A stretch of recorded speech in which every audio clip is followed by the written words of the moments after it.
So we're treating this conversation as kind of the raw material for a future podcast episode.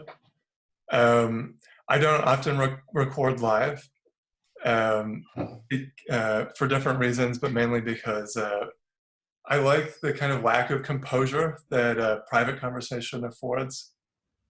So I think Zoom is helping a bit with this sense of a simulated privacy. We're all alone right now, obviously. And hopefully that'll let us relax a little bit, Janina, and pretend it's just you and me. At least until the end, when maybe there'll be some questions.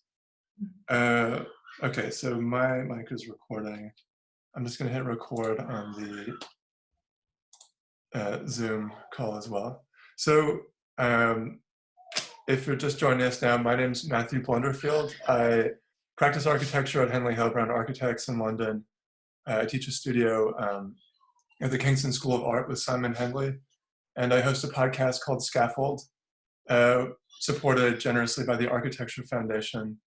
And it features interviews with architects, artists, and designers, and occasionally academics, which is what Janina is.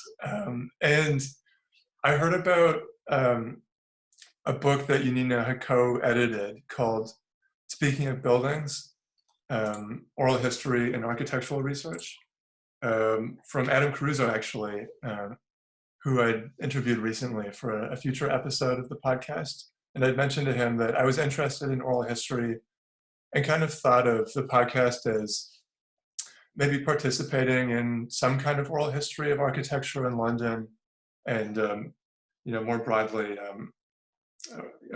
contemporary architecture.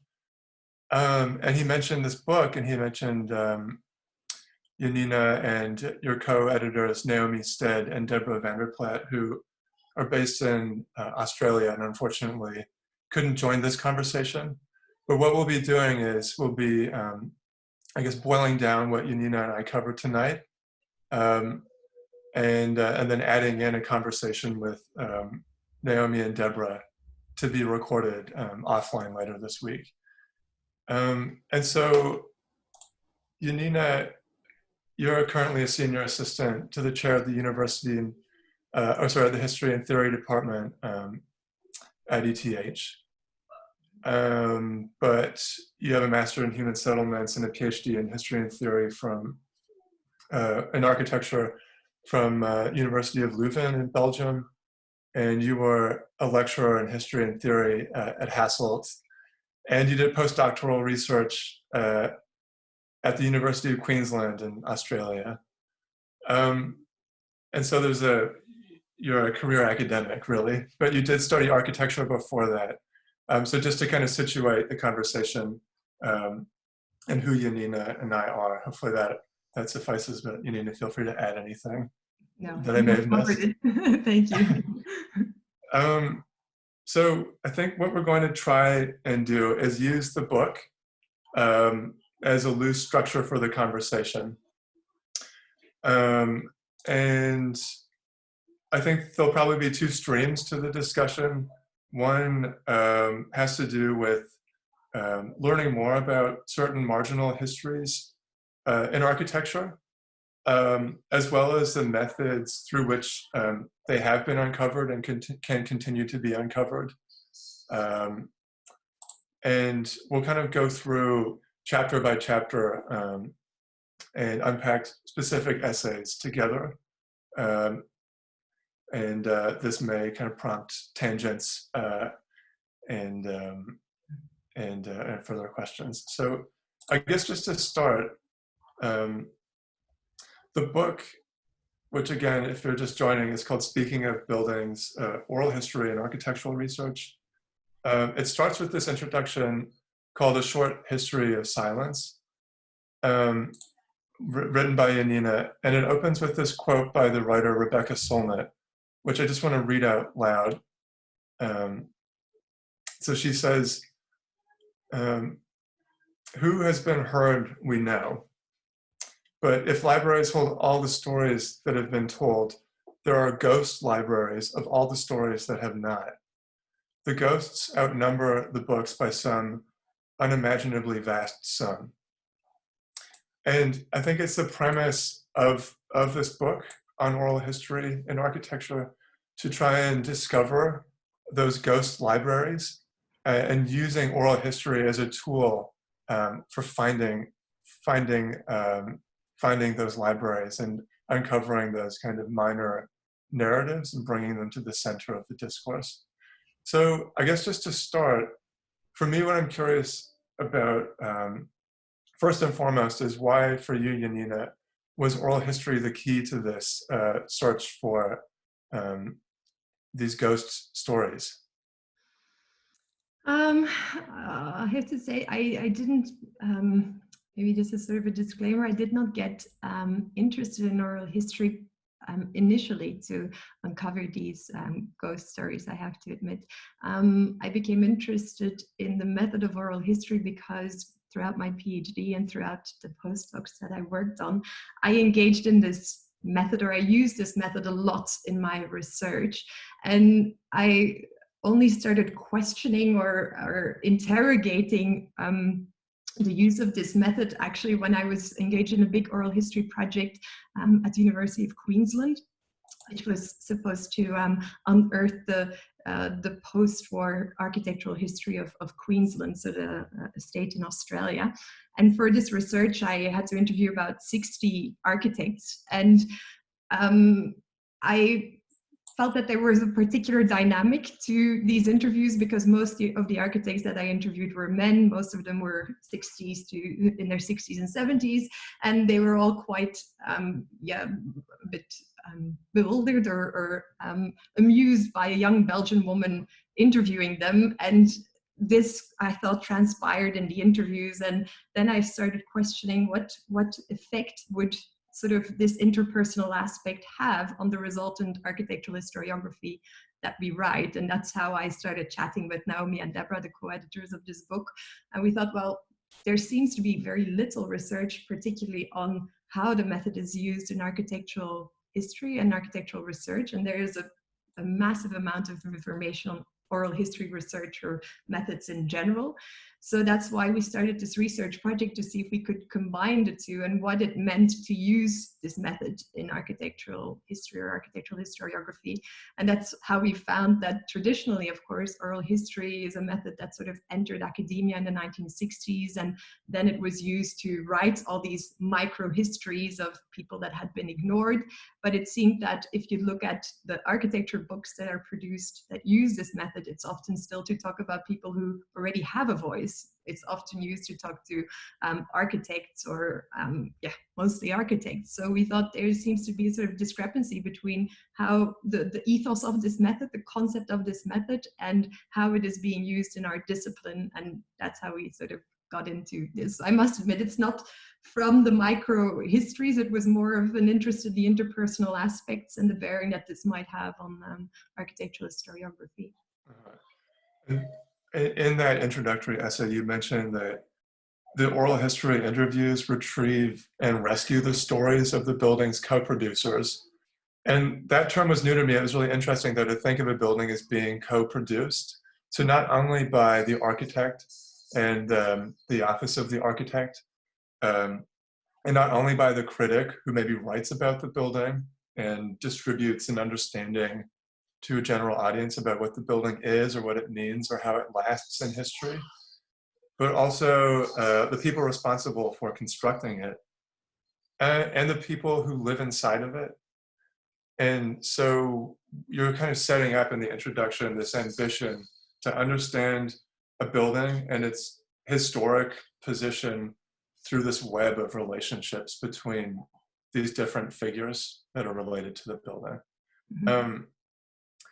As opposed to the kind of, maybe the format we're more used to, which has more to do with a hagiography of the individual hero, mm-hmm. architect usually, which to a certain extent, I think the podcast project I produce is guilty of, slightly, although we could talk more about that later. So just, I think hopefully that gives us enough of a starting point move forward and talk about the content of the book in a little more detail now. So if we just start, I guess, at the first part, there are three parts. The first part is called Constructing History. And I think we thought maybe we'd touch on one or two essays from that section. The first one is called, it's by Christine Wall, and it's called, quote, "It was a totally different approach to building," exclamation mark, which is a line taken from, I think, a carpenter who worked on the formwork for the Barbican. And basically it's looking at, or maybe you can take it away from here, actually. We're looking at the Barbican and the National Gallery and the people responsible for its construction. Yeah, so yeah, constructing history, perhaps maybe a slight point of clarification. This first section is not all about how you construct buildings, but by constructing history, or with this section of the book, we're really looking at different ways in which oral history can assist in constructing architectural historiography. So it's not to do with pure construction, and that could be by giving voice to people that have not been heard, such as builders on the Barbican, but also in other ways, and we'll get to that later. And Christine Wall has written this beautiful chapter about the builders who worked on several projects in London in the 1960s and 70s. So she describes building stories of the South Bank Arts Centre, as well as the Barbican development. And what she really aims to do in her chapter is really bring to the fore the social history of the construction of these buildings. And for that, she sort of goes back to an essay that was written by John Summerson in 1985, I think, which was called "What is the History of Construction?" And in this 1985 article, Summerson proposes that the social world of building practice is also part of what historians of the built environment should be looking at. So her work is really documenting that part of the architectural culture. Yeah. I wonder if it's worthwhile, just, I have the utmost respect for the audience, but even I myself get confused a little by certain terms. And so if we could define historiography, just generally, it might be helpful. Yeah. The writing of history. So it's a kind of reflection on how we make history and how we tell stories, I guess. It's not history proper, it's the writing of history. So right. Yeah, it's the method of producing historical narratives or accounts. Yes. And then there's this other kind of type of history that applies, I think, to this essay, which has been referred to as history from below. Mm-hmm. Which I thought was interesting, incorporating the voices and experiences of ordinary people into historical narratives. And so maybe we'll continue, but this is to kind of further, I guess, situate this first essay by Christine Wall. But sorry to interrupt.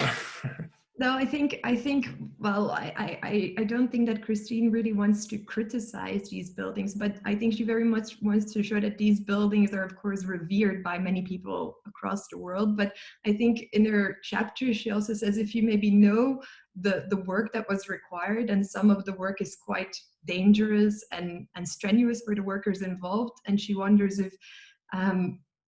if we might be looking at these buildings in a different light. So she also tries to shed a different light on the buildings by bringing to the fore these narratives, because she talks about particular surface treatment for the concrete that actually caused nerve damage for many of the people that worked on the Barbican project. And she says, well, you have to know that this is what is involved in this, and it might also give you a different appreciation of this building. It doesn't mean that we should not think that this is fantastic architecture, but you have to know that it's more involved than that, and it's also situated in a broader narrative. Mm-hmm. And it was often the more vulnerable construction workers who were relegated to the unskilled labor on site who were assigned this task. Mm-hmm. I mean, it's kind of strange because it's a finish of that complex that is often fetishized by architects. Mm-hmm. And so reading that, there's this kind of pang of guilt a little bit that you might get when you, I don't know, eat foie gras or something. Like there's a bit of a kind of ethical dilemma there in like now questioning how able we might feel ourselves to be to enjoy certain details or certain qualities of buildings that were produced at the expense of workers' health and well-being. So for me, there's with this essay in particular, this sense of, yeah, I guess just broadly guilt or a sense of conflict that looking at both the quality of these revered buildings and their finishes and their material, and then now being re-exposed to, because I think we may have been aware, I don't know collectively like how common knowledge it was that it's very strenuous work to create that kind of finish in the building, and the effort and labor involved is often quite hazardous to the people doing it. So yeah, I don't know, that's... I really like your analogy of the sort of guilt of eating foie gras, because it is really, I have gone to the Barbican and you really get some glee out of looking at all the details and things, but then when you read Christine's story, you really think, my God, I mean, because she particularly talks about this hammered concrete, I forget the precise term. Hammered. Yes, and that is apparently really damaging for the person doing it at the time. So then you really think, are aspects like these absolutely necessary? Will we respect the building less? So yeah, but I really liked your analogy of the foie gras. I thought what was interesting about that essay too was that Christine comes from a construction background. Like she has a lot of knowledge in carpentry, but she's also a woman, and she was interviewing men near the end of their lives who she tracked down over the span of years. I think it took quite a while to find the remaining workers who worked on these projects at the Barbican and the Royal Festival Hall. But it almost felt like, in a way, there was a kind of penance being paid, where finally these invisible figures responsible for the construction of these buildings were given their time. They were given an opportunity to, on their own terms, kind of contextualize or define what the buildings meant to them through the language most familiar to them, you know, the language of construction. Mm-hmm. And I think it ties in maybe to the sense of guilt one might have if one had been working in the field of architecture.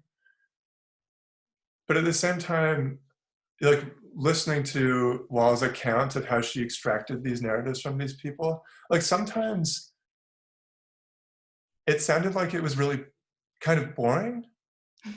Like there was an Irish carpenter she spoke with at length who, it was almost like she was somehow able to unstop the cork, and out came hours and hours of monologue from this individual who admittedly was in poor health and near the end of his life.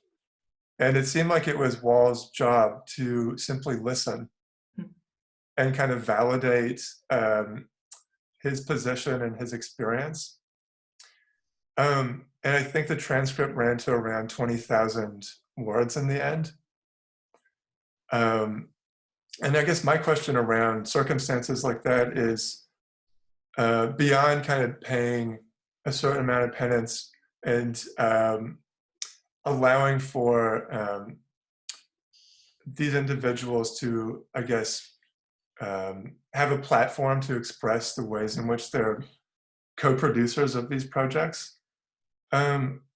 What is this for? Like, what happens to that document, that 20,000 word document? Where does it go? How is it used? And who ultimately is the audience for that kind of narrative? Well, I think Christine also describes in her chapter that already some time ago, decades ago, British History Society started interviewing architects. I think it was the History Society, and they just have a public record where you can listen to interviews of architects, and they may or may not come in handy down the road for someone who wants to write something. And I think Christine has a similar objective with the research that she does. It's about sort of rescuing these stories before the people are no longer there to tell them.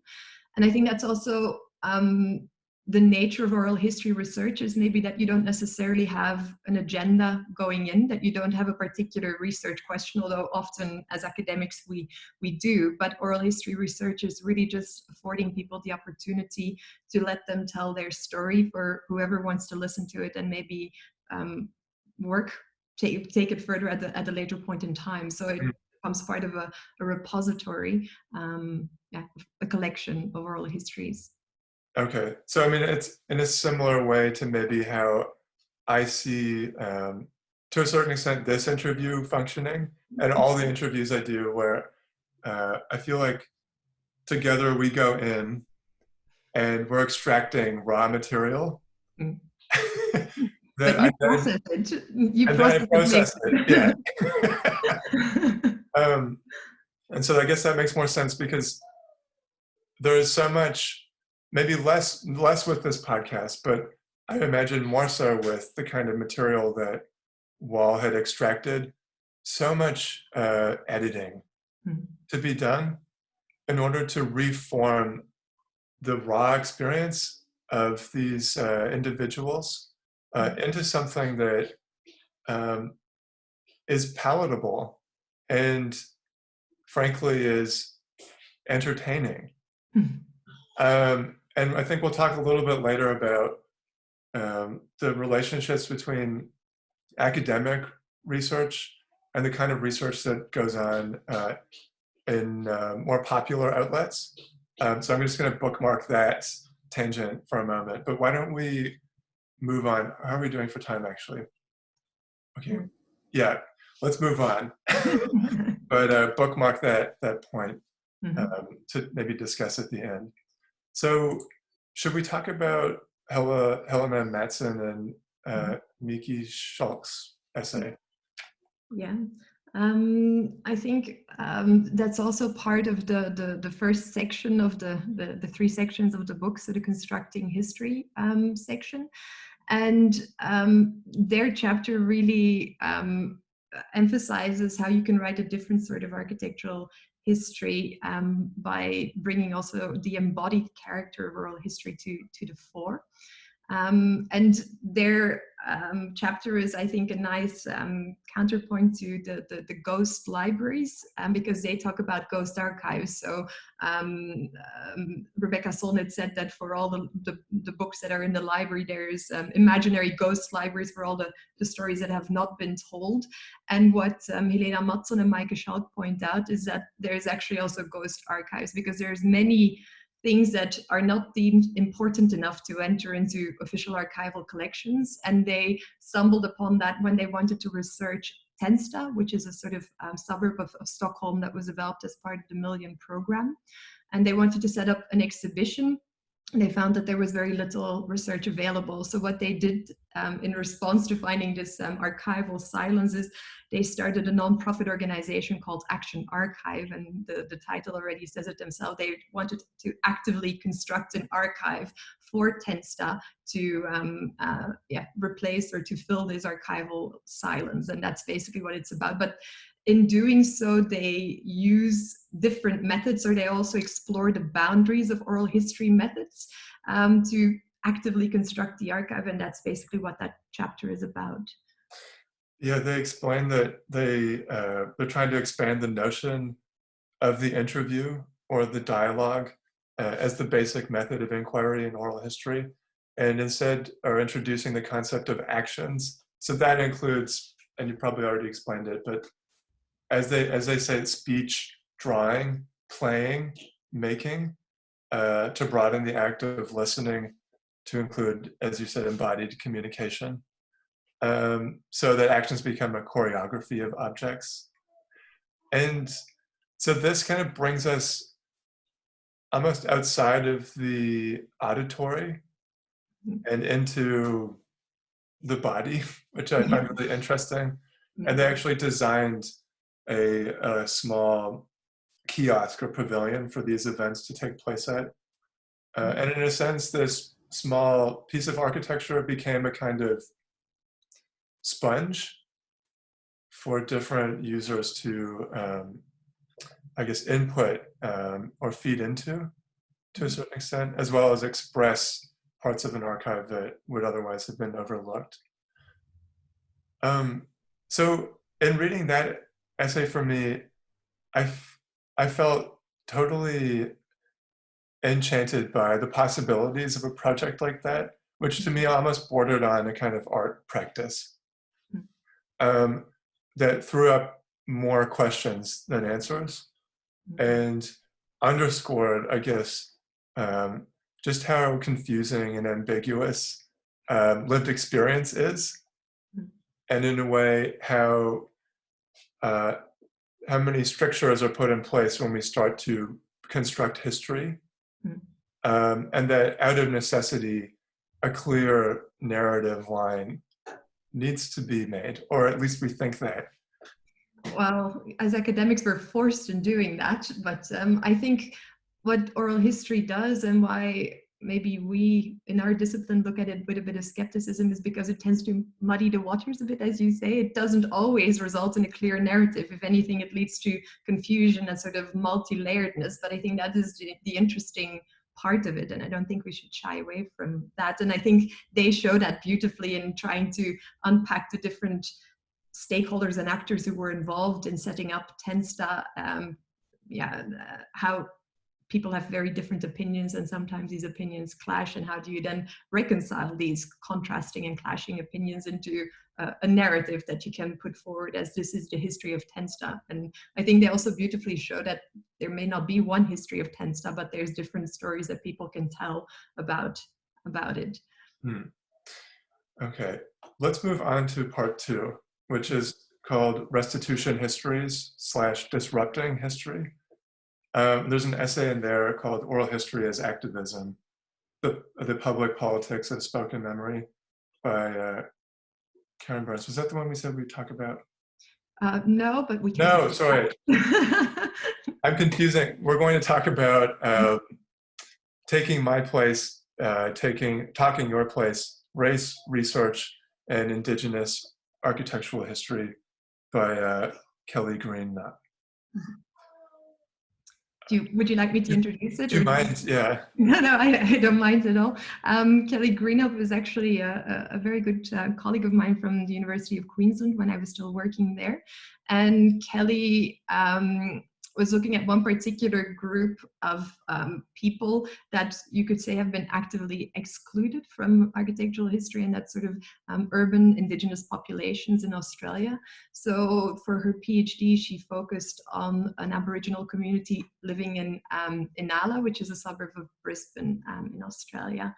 Her chapter is really beautifully unpacking the difficulties for her as a white researcher to sort of enter this community, because you run the risk of sort of repeating this whole uncomfortable colonial history again and feeling that their histories are now being exploited for academic gains.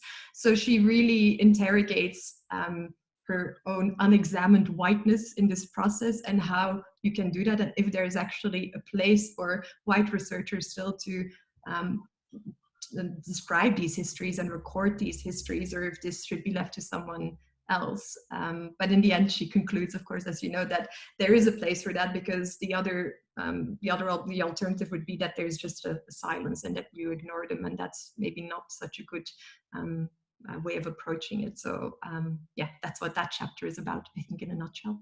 There was a phrase in there that really captivated me, which was moral paralysis.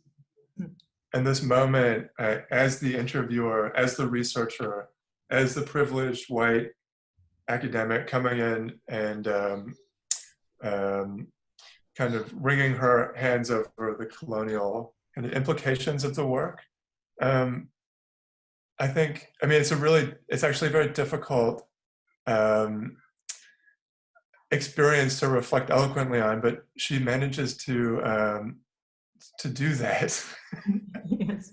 And I'm just trying to think if I've had any similar experience in this project. And I think maybe not yet, but it's also impossible not to talk about, I guess, the kind of power dynamics that are at play in conversations like these. And I mean, one thing that I've been thinking of is, for me, there's a real attraction to going as far away from architecture as possible, as far to the margins of the discipline as possible, to kind of see what's there, to bring back to the center in a way that might tell us something new about what we do as architects. And I think sometimes in that process, there is this desire for things that are different and things that are new. And I'm reluctant to use the word, but also things that are exotic to me as an architect. And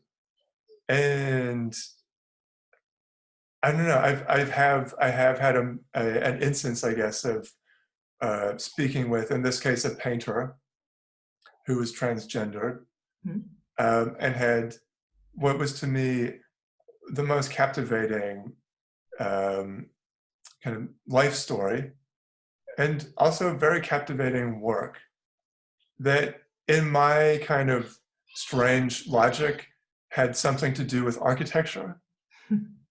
But there was also this feeling, I think, after the interview had ended, that that person was simply an exoticized other under my gaze. And I mean, so I guess this is an example of coming up against this kind of friction, and trying to understand, I guess, what the motivation is in any instance where there is a perceived difference in power between the interviewer and the interviewee. Yeah, but And so, yeah, sorry. no, this is a question that I had for you, and maybe it's a twofold question, because as you mentioned, you speak mostly to architects, and I also, from looking at your podcast Scaffold, you also seem to want to promote up and coming sort of, or young talent, and sort of get a bit of a balance between more established and young talent. So maybe it's a bit of a double question in relation to what you're saying now.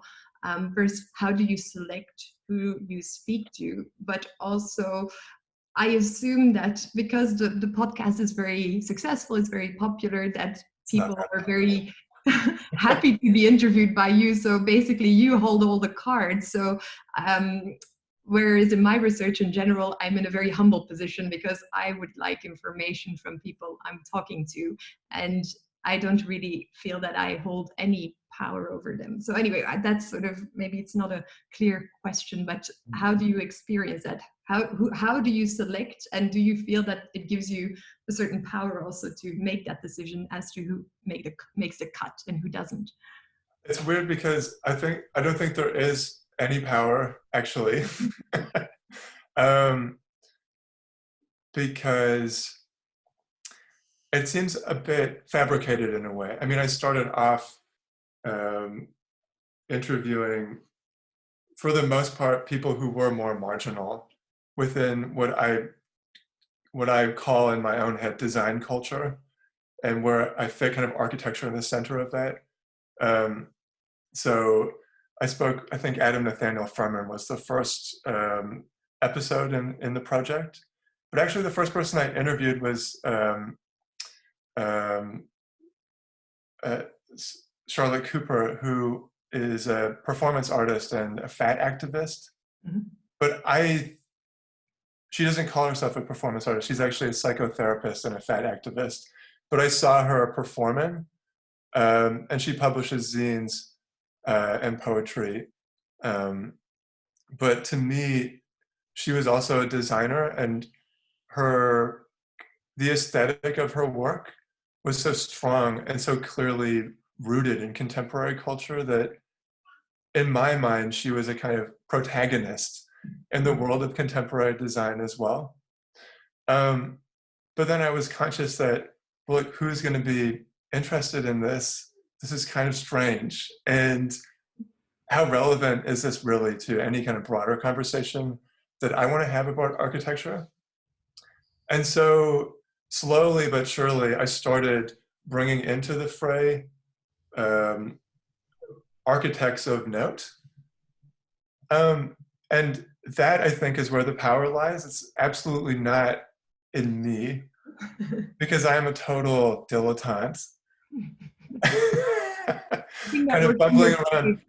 But interestingly, like, once you start bringing in these figures of note with their own centers of gravity within this very relatively small discipline of architecture, all of a sudden you create importance where there was none before, and redistribute, I think, some balance to these other figures who may not have had a place in the conversation, but simply by the logic of association, by the fact that in this list, peppered throughout, are these kind of other figures, you kind of make it so.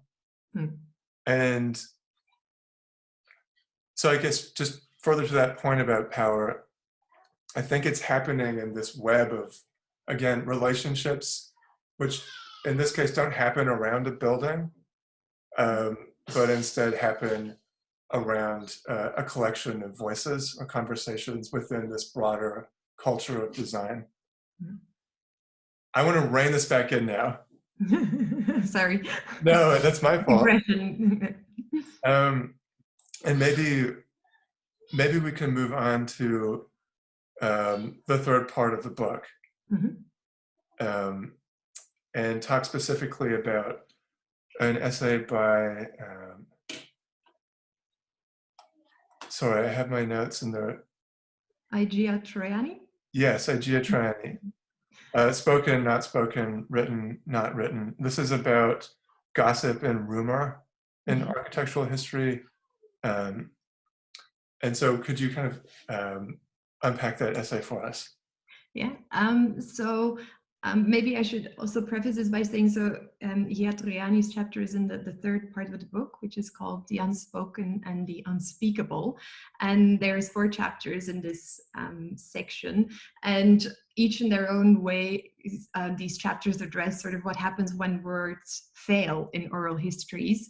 And we know that this is not unique to architectural research, but it is rarely discussed explicitly in our field, the sort of mechanics of doing oral histories in architectural research. And so one of these unspeakable things, maybe it's not unspoken, but the unspeakable things is gossip. And in her chapter, Troiani addresses sort of the significance of gossip and rumor, and by that she also addresses the role played by social networks in architectural culture. And in her chapter, she relies heavily, I think, or she draws on Beatriz Colomina's research, where she says that sort of unveiling family secrets of these architectural tribes that exist, that it's a sort of feminist practice, because it breaks down these narratives of the successes of the hero, such as James Sterling is one of the characters she writes about, and it shows you another side, because the stories that get written up are generally the big success stories. So based on gossips that she hears about particular buildings, she starts research projects to hear where did this gossip, this rumor come from, and can it show us another side, maybe it's a less successful side of the story. And I don't think she necessarily wants to undermine these heroes, but I think she wants to show that that it's okay, that the failures are something that you can learn from too, and that is also part of the practice of architecture. So I don't know if I explained it very well, but so that's the essay I read most recently, just before we started talking, and it's exciting to think that gossip can be framed as something to be taken seriously, and there's almost kind of you can kind of relish, I guess, the process of unpacking the gossip of architecture. And there's a lot, I imagine, of intrigue and mystery and scandal. And I think this is where maybe we could segue into this issue for me about I guess rhetoric, and how you convince an audience that a story is worth someone else's time, or a story is worth an audience in a way. And how do you captivate an audience? And how much work is involved in repurposing the raw material you extract as an academic and refashioning it into something that you know other people will access and want to be immersed in? I some time ago, and I think I sent it through to you, I wrote an editorial for a special issue on oral history for fabrications, and that editorial sort of had three sections. I think one was who speaks, the other one was sort of what is said, and the third one was who listens. And I was talking to a student at the CCA at a certain point in time, and he said, well, you should have added a category saying who cares. And it was quite, I thought that was quite sort of on point, because it is true. I mean, but I like to think that there is, I mean, you can't really say that anyone's life is sort of meaningless. I mean, someone will care at a certain point in time, and that is also what why I think the method of oral history is becoming very popular now, where we're sort of in this fourth feminist wave, the Me Too movement, and sort of everyone's stories matters. But we're also now at a point in time where we have the technology that basically anyone could record their own story, and for posterity if they wanted to do so. And I can't say that you will immediately find someone who cares, but I think if you get a sort of critical mass of stories, you will find narratives emerging that become interesting, if the life story itself is not exceptional enough to matter to a particular audience. Well, but that's my opinion.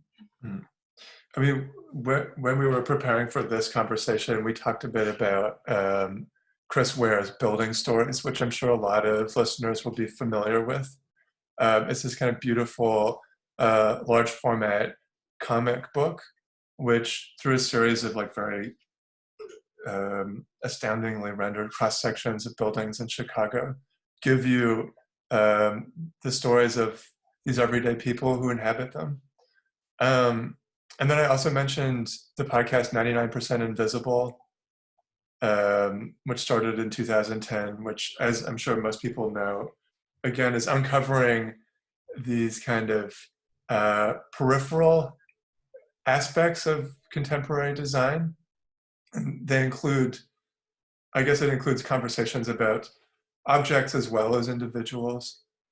And as you were talking about, you know, the importance of everyday narratives and the fact that every experience matters, it also made me think of just the genre of literary journalism. And how, in a way, this format already exists to a certain extent, where people like Joan Didion, or more recently, one of my favorite writers, Gia Tolentino, who, if you haven't heard of, I'm sure you have, just as an astounding literary journalist, are able to take all this disparate information and somehow weave it into a captivating, but also amorphous and also difficult and inconclusive set of stories. And I think what I'm realizing now is there was always a foundation for that kind of research. And more often than not, the foundation is the archive, and more often than not, that's produced through academic work. And I don't know if you agree, like, how do you see the work that you do or the work that you're championing in relation to these more arguably accessible projects in the genre of literary nonfiction or literary journalism? I think that's a great question, and well, I think Matthew, you read the sort of conclusion to our book, which was an auto interview between Naomi, Deborah, and myself, in which I personally expressed some frustration at the limitations of academic writing. There are certain expectations on what you can and cannot do, and I think at a certain point I say that I feel like we're being put in a straitjacket of you have to write in a certain way, and you can't engage with these more literary sort of journalism genres. But also there, I think there is currently a change happening, or at least I see a change happening in academia. For instance, I really love the new journal that is called Flat Out, that is launched by Penelope Dean. And in this journal, she basically gets rid of authors, so you don't know who is writing the bits for the journal, but you choose a character. And my favorite character, for instance, in the journal is the mortician, and the mortician is to analyze dead architecture, and you can nominate a building that you think is dead, and then you can be the mortician that analyzes and says why this building is dead. And there's also the goalkeeper, so you assume a persona. And I think by setting up the journal in this way, and this is an academic journal, I think it already gives other perspectives, and it already lets you write in a different way for an academic journal. But of course you don't get any credits, which is what we're bound to, because your name is not associated with it. But I think there's sort of small shifts happening in academia as well. And for me, that's all tied up with this current, well, what I see as an interest in methods that we use in academia as well, and how our methods align with our research projects or not, and what type of stories we tell on the basis of the research that comes out of it. So there's some time for questions, and I don't know if people will send them in the chat sidebar, or if they will pipe up through other forms. I think what we'll continue to do, okay, there is one. So we have one from Irene Scalbert. I will let Rosie. So I'm mute now, Irene. Thank you. Thank you. Well, the book seems very interesting, and I shall make sure that I read it. There was a point in Matthew's introduction I could relate to very strongly. I mean, I have written on a number of buildings, and trying to be thorough, as a pseudo-academic, I have interviewed not only architects, but also glazier engineers, builders, and many other people who have been involved, including tenants, of course. And much to my disappointment, I have found that these other interviews have not been yielding much fruit, and I have used very, very little of them. And I was wondering, as you were speaking, about the origin of such oral history with people who are peripheral to architecture. And I was, I guess, reminded of the École des Annales, and Fernand Braudel and Bloch and other people in the famous French School of History, who were interested in the history of ordinary people as opposed to telling the history of famous people making decisions from the top. And the ambition of the École des Annales, and one could also say the ambition of somebody like Stud Terkel, for instance, in America, was really to tell to try to come from a different angle on, in a way, the same big issue. Stud Terkel doing interviews on the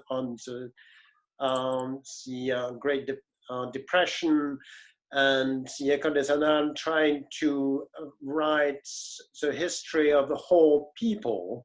Mm-hmm. And I suppose for me, the point of doing such interviews which come to architecture from the outside, apart from the possibilities that it could entertain and it could be worthwhile as literature, as Matthew pointed out, would be precisely to tell a popular history of architecture. And I wonder how you feel, both of you, towards the ultimate goal of using popular histories or oral histories which are not directly linked with actual design. You start, Janina.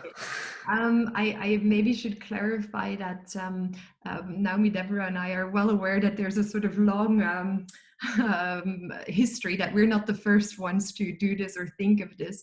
And that's also what we describe in the introduction to the book, and that's why it's called A Short History of Silence, because we try to sort of point out all these different moments in time in history when people started bringing in these other voices.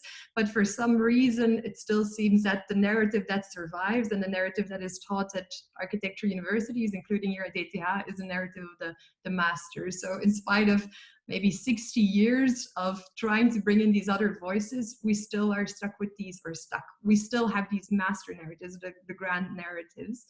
And in terms of bringing in the other voices, I wonder, because of course, as a counterexample, I could mention Philippe Boudon's Lived in Architecture, where it's really talking to the inhabitants and only the inhabitants. And I think that gives you another understanding and appreciation of the building. We also have a beautiful chapter in the book by Thomas Bernard Knief, where he, for instance, studied the development of Barking Square intensively for 3 years, sort of doing site visits, field work, doing interviews. And he says, but what results from that is basically only capturing a particular moment in time, those 3 years. But if you were to go back perhaps in 10 years, there might be another story that people tell about this project. And he wants to say that by bringing in the voices of the users, the people that engage with places like Barking Square every day, that you show that the architectural object is not stable, that it's something that is in movement, and the appreciation and understanding of it shifts in time. And that's, for instance, one of the things that you can add by doing oral histories. You can show how appreciation, understanding, usage of particular buildings and places shifts. That's another example. I hope that answers your question. I was thinking like how difficult it would be to start to try and create a history of ordinary life through this kind of format. Just for me personally, because I feel like it would be a lot more work. Because ordinary people, among whom I count myself, are probably, they're not used to going around and narrating their experience every day. And they're not used to articulating their lived lives. Whereas I think an architect or a designer or anyone who creates things to be consumed by a broader public, their survival is dependent on their abilities to express themselves. And so when I come into an architect's office with a microphone, I mean, they do a lot of the work because that's part of their skill. What I am interested in is trying to uncover the ordinariness of the architect.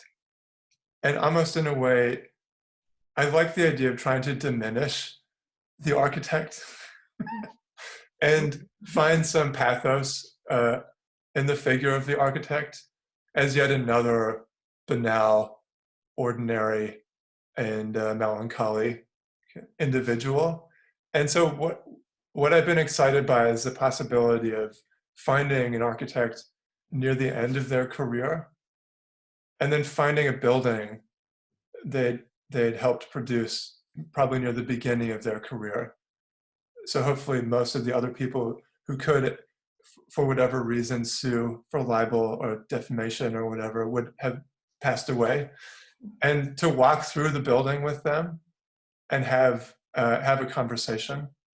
There's something to me very, very sad about that I'm drawn to, that has a lot to do with ordinariness, that might be a way of helping to undermine the heroic image, the very unfortunate image of the architect as being this kind of megalomaniac, heroic figure. So I think, to me, that's a possible avenue to start to encounter ordinary life in architecture and change that narrative. Mm-hmm. We have 5 minutes left. I don't know if there are any other questions. Thank you so much, Renee, for asking that. No, it's very nice to see you, Matthew. It's good to see you too. If not, I wonder how we'll close this. I mean, Janina, you mentioned the conclusion features a conversation between you and Deborah and Naomi, your fellow editors of the book. And of course, there's something very meta about that. There's something very reflexive about, I guess, acknowledging the position of the interviewer in the process of creating the work, in this case of the book, but more generally the conversations. And I can feel myself going off on a bit of a tangent, so this is an example of what will be cut from the final episode. I guess what I really want to ask you is how you see this influencing curriculum and the canon, and that, you know, as a teacher yourself, to a certain extent, you decide what gets passed down and what gets taught. Mm-hmm. And so to what extent do these oral histories come into play in the curriculum that you set out for your students? Well, that's a good question. I think, I know at our department at ETH, there is currently a big push to also incorporate these other narratives and other stories and to broaden our canon in our teaching of architectural history. At the department.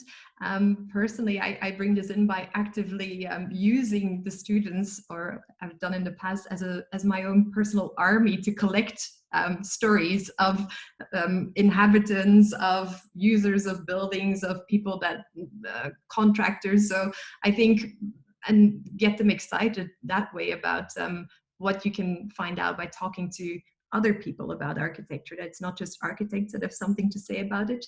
So that's how I myself have been doing it, by actively sending the students out there and making them collect these histories. So yeah, I think that's more or less how we've been using it. And I think maybe also to reflect on the book, I don't think that our book is sort of the answer, like we've solved it now, this is how you do oral history. But I think with this book, we sort of had the ambition to make people more aware that these research methods that they choose are not innocent, and that they're sort of, that they have a bearing on the outcome of the research, and that you should be more aware of that. That I think when you select oral history as a method, to then go talk to architects and Koolhaas and who knows what, that maybe there is a sort of mismatch, and maybe you could offset or put other voices next to the voice of Rem Koolhaas, and yeah, just to make people more aware that there's theoretical implications of choosing a particular research method. And that's also what I hope I convey to my students when they engage in research at the university. Janina, thank you so much for your time. Thank you for giving me the opportunity to talk about the book. And for that was so much fun. So thanks to the Architecture Foundation for letting this happen. Thanks to everyone for tuning in. And hopefully next week, there'll be an episode of which this recording will make up a part. So stay tuned. And yeah, thanks again.